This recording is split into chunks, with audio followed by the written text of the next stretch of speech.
Welcome back, Star Citizens. Buzzkiller here with another news update. Now, I don't do these very often, as the larger Star Citizen channels like Board Gamer usually do a great job of covering this segment. But this week has seen so many interesting tidbits released in the CIG weekly shows that I wanted to make a video covering them for you. So without further ado, let's get started. On Monday, we got another 10 for the developers, and this week we actually got 11 questions in. This week's hosts were Sherry Heiberg, CIG's archivist, and Forrest Stefan, the CIG supervisor. And they actually answered some really good questions this week, along with some extra info released that didn't pertain directly to any of the questions. I grouped questions 1 and 3 together because they're very similar. They both pertain to how the team works together to create each solar system in the game, and the size of said systems. And they said that not only do the lore writers and devs work hand in hand when creating those solar systems, but they also incorporate input from actual astronomers to ensure that the systems are as scientifically accurate as possible. The scale of the system is a balance between engine limitations and gameplay. They want the systems to be big enough to explore in without creating problems in the engine. As he answered question 3, Forrest made a very important statement about the game that should help clear up a lot of controversy in the community, and that is that Star Citizen is both a simulation and a game. Though it leans more towards being a sim, certain things are altered in the name of fun gameplay. Question 2 was about the Hornet upgrade, and Forrest answered this one as well, stating that not only are they planning to upgrade the Hornet, but also the 300i and Aurora. Now, this in itself isn't really news, but what he said afterwards was very interesting. He stated that the current versions of the Hornet, 300i, and Aurora will likely remain in-game as is. They'll just upgrade them to the new damage state. The new versions of these ships will be added as a new model year, kind of like how cars are made. Now, I'm on the fence about this one. I like that they're trying to make the game more interesting by regularly creating new ships and new ship versions. And I like the idea of having basically the Star Citizen equivalent of a classic car show. What I don't like is that the new ships will likely have more functionality than the older ones that we pledged real money for. Though the move does make it harder for critics to call Star Citizen pay to win. In question 4, Daz asked them what their favorite ships were that were recently added to the pipeline, and why is it the Banyu Merchantman? Well, Forrest answered that his favorite was actually the RSI Polaris Corvette, and he even went on to describe the ship in more detail than we've been given in the past. He described the Polaris as being between a Constellation and Idris in size, and while that's really no surprise, he actually went into a little bit of the design. He said that the design is chunky, yet sleek, with some nice flowing lines, and that Paul Jones and Nathan are actively working on it in the UK.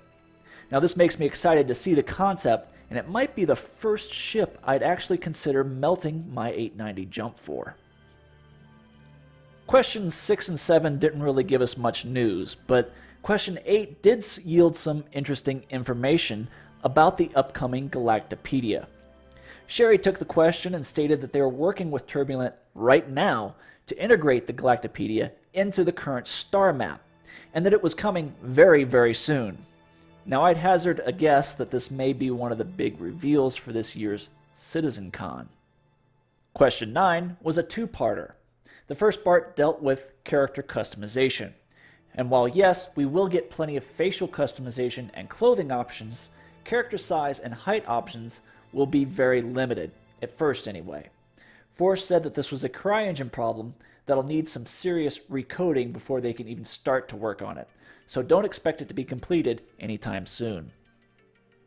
The second part of the question actually had to do with pressure masks, but the answer revealed something pretty big. There's an outlaw NPC faction that will be present during the Squadron 42 campaign called the OMC. Forrest said that they're a very ragtag organization that uses scavenged and home-built armor and flight suits. This leads me to believe that the OMC will be some of our first opponents during the Squadron 42 campaign before we graduate to fighting the actual Vanduul. And finally, skipping to question 11, they discussed the future of the current in-game skybox.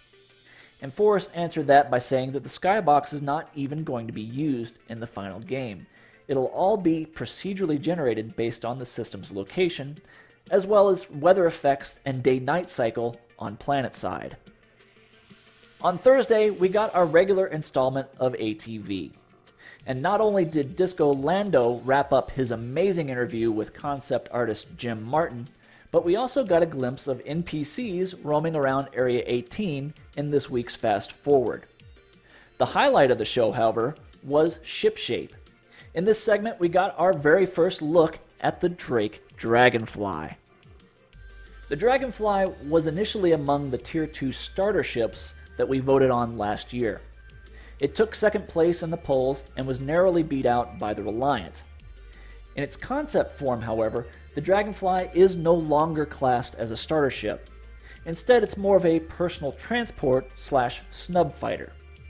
The Dragonfly currently holds the title as the smallest ship currently announced, and is basically the equivalent of a space motorcycle.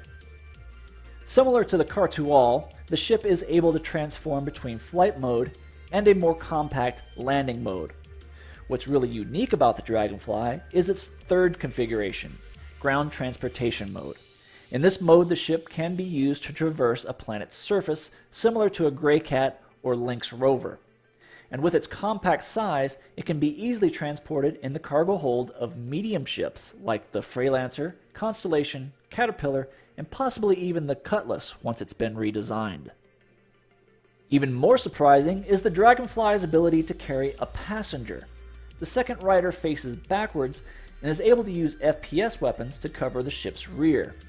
The current FPS weapons don't do much damage to ships, but with the upcoming railgun and other anti-ship weapons, this should make for some interesting gameplay. Another interesting thing about the ship is that due to its small size, CIG had to create a whole new set of components for it. These smaller items will be classified as vehicle components and will be used in the majority of Star Citizen's ground vehicles. The Dragonfly should be up for sale by the time this video is released late Friday, and will likely remain on sale until Monday the 27th. The ship will come with all the standard concept sale items such as LTI, a poster, and a Taiketsu model. And at $35 US, I'll definitely be picking up at least one.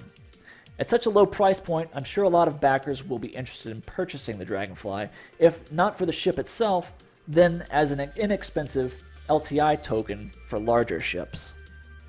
And that about wraps up this video. As always, I hope you enjoyed it. If you did, please be sure to hit that thumbs up button or subscribe if you haven't done so already. Also, be sure to leave a comment and let me know if you'll be buying a Drake Dragonfly. If so, how many? Will you keep them, or will you use them to upgrade your other ships to LTI?